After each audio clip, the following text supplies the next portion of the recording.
Hello दोस्तों, कैसे हो? उम्मीद करता हूँ सब लोग अच्छे होंगे।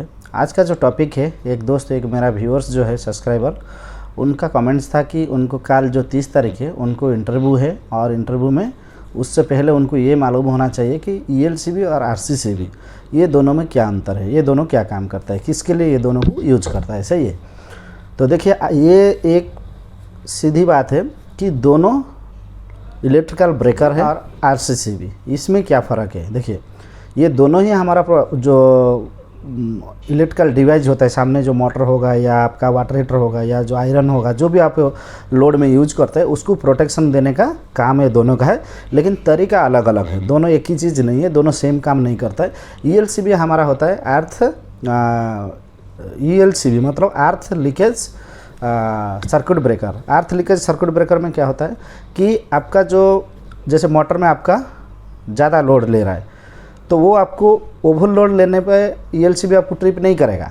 ईएलसीबी का काम ओवरलोड लेने पे ट्रिप नहीं करेगा। जैसे आपको 5 एम्पियर का मोटर है, आपको 6 एम्पियर या 7 एम्पियर जितना आगे 10 एम्पियर ले रहा है, तो उस टाइम क्या करेगा, ईएलसीबी आपको ट्रिप नहीं करेगा और उसी जगह पे आरसीसीबी आपको ट्रिप करेगा। आरसीसीबी का क्या काम होता है कि वो आपका करंट जितना फ्लो कर रहा है फेज़ में, उतना न्यूट्रल में उसको रिटर्न आना चाहिए, वो सेंस करता है। आरसीसीबी है हमारा रेसिडुअल करंट सर्किट ब्रेकर। सही है।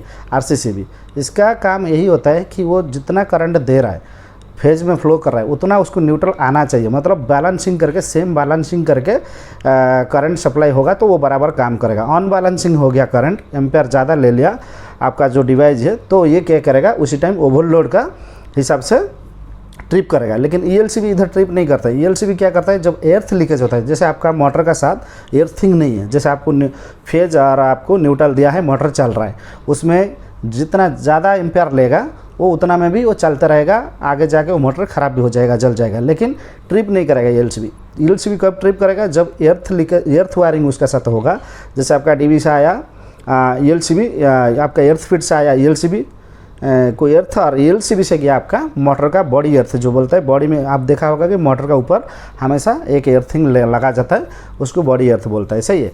तो जब आपका मोटर करंट ज़्यादा लेगा, एम्पेयर ज़्यादा लेगा, उस टाइम क्या होगा, आपका करंट अर्थ का साथ थोड़ा करंट इधर आके अर्थ लीक करके आपका ईएलसीबी को सेंस करेगा, उसको मतलब कमेंट देगा, जैसे वो ट्रिप करा देगा। उसमें क्या होगा, आपका सामने वाला जो इंसान होगा, काम करता होगा, उसको करंट नहीं लगेगा और या जो मोटर होगा वो भी ख़राब होने से, जलने से पहले वो बच जाएगा।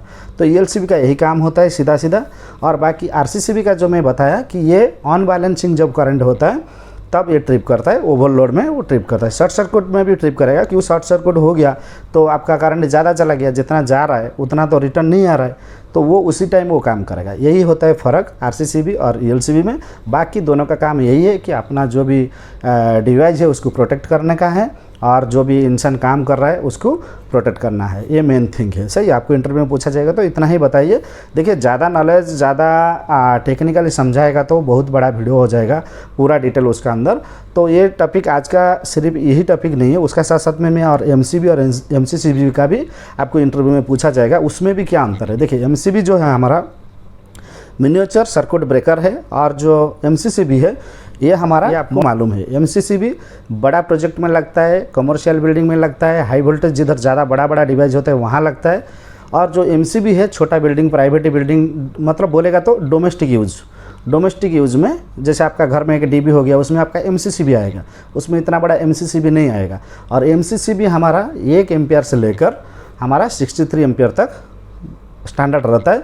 उसका आगे जो ज़्यादा एम्पेयर बढ़ जाता है वो एमसीसीबी हो जाता है। एमसीसीबी में क्या होता है, अपना जैसे आपको 80 एम्पेयर का लोड चाहिए, उसमें आपको 80 एम्पेयर का एमसीसीबी लगाना पड़ेगा, या आपको 100 का लगाना पड़ेगा, या आपको 125 का लगाना पड़ेगा। जैसे आगे आपको जितना 300 का जितना भी आपको लोड रहेगा उसका हिसाब से आपको एमसीसीबी लगाना पड़ेगा। और ये दोनों में क्या फ़र्क है, एक मेजर चीज़ है कि आपका जो एमसीबी है उसको आप एम्पेयर एडजस्टमेंट नहीं कर सकते। जैसे आपको एक एमसीबी लगाया, आगे आपको कम लोड है, आप कम लोड में सेट करके रख सकते हैं। कल उधर आके बड़ा डिवाइस लग गया, बड़ा पंप लग गया, बड़ा मोटर लग गया, या कोई भी बड़ा चीज़ लग गया जो ज़्यादा आपको एसी में भी आपको 1 टन 2 टन होता है, तो वो हिसाब से आपको ज़्यादा कुछ बड़ा लोड लेने वाला चीज़ लग गया तो उसको चेंज करने का ज़रूरत नहीं, उसमें एडजस्टमेंट होता है, सिर्फ उसको स्क्रू में थोड़ा घुमा के एम्पेयर सेट करेगा तो वो आपका एम्पेयर कैपेसिटी बढ़ा देगा। तो ये MCCB में इतना मतलब ये ऑप्शन है, ये फैसिलिटी है, आपको MCB में नहीं है।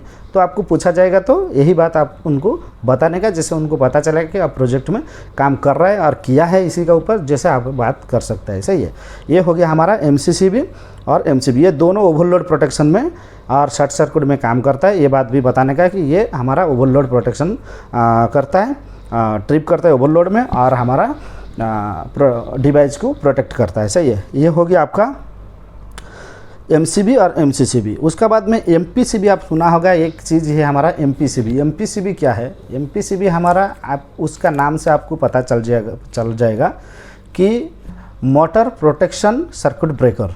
जो हमारा पंप होता है, सामने जो मोटर होता है, जो भी AC होता है तो उसमें सब मोटर रहता है। AC में आप देखा होगा मोटर है जो आपको फैन ब्लोअर चलाता है, तो वो उसको प्रोटेक्ट करने के लिए उसको वो कैसे प्रोटेक्ट करता है? जैसे आपका 3 फेज पावर है या सिंगल फेज, 3 फेज तो ज़्यादातर 3 फेज में ही ये यूज होता है। 3 फेज में क्या होता है कि 3 फेज में आपको सेम बैलेंसिंग करंट आना चाहिए, जो करंट का फ्लो है वो सेम बैलेंसिंग आना चाहिए।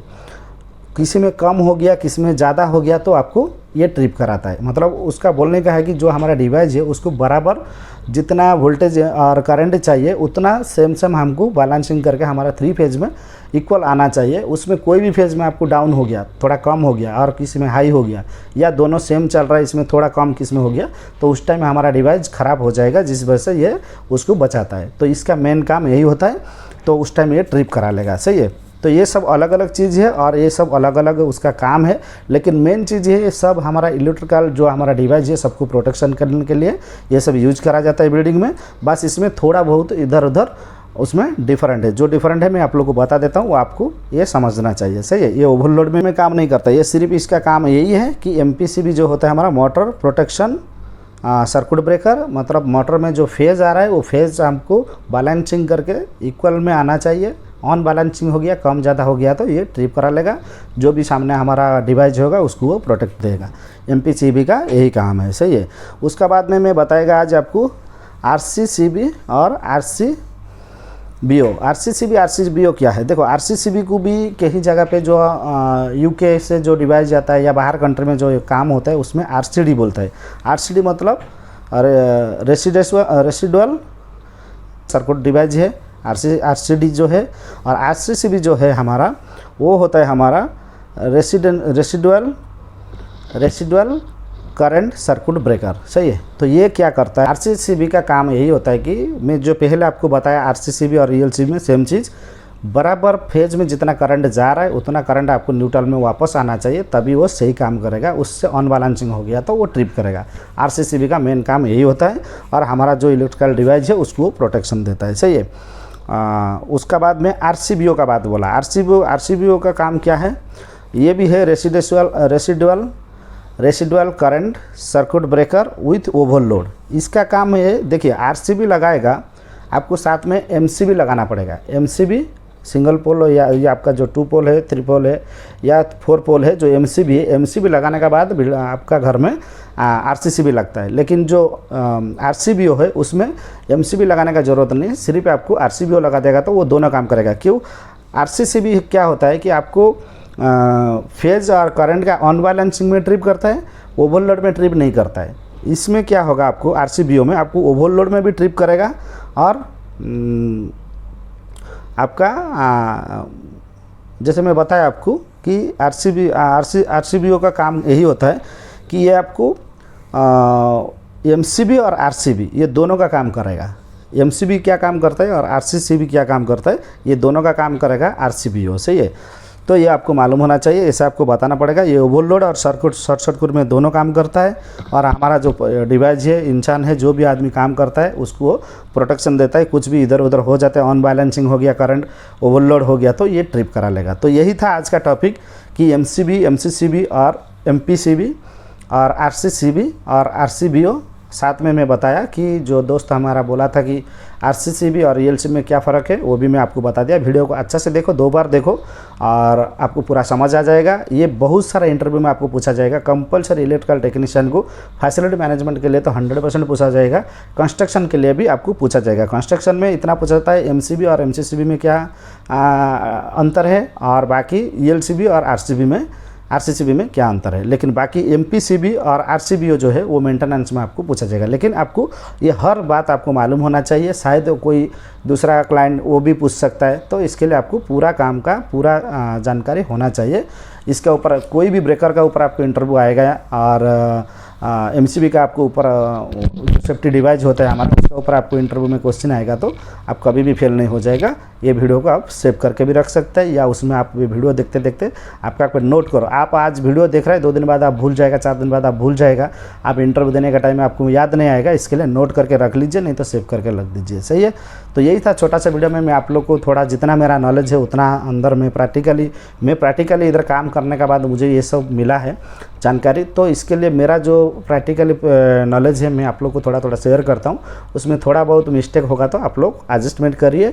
और दूसरा भी यूट्यूब में बहुत सारे वीडियो है, बहुत अच्छा लोग भी वीडियो बना रहे हैं, उन लोग का वीडियो देख के भी आप कंपेयर कर सकते हैं। हाँ, ऐसा नहीं है कि हर आदमी परफेक्ट ही बताता है, कोई किसी में और भी कुछ गलत बोल सकता है या कुछ इधर उधर कम करके समझा सकता है, तो वो उनका ऊपर डिपेंड रहता है। मेरा जितना नॉलेज है मैं आप लोग को उतना शेयर किया।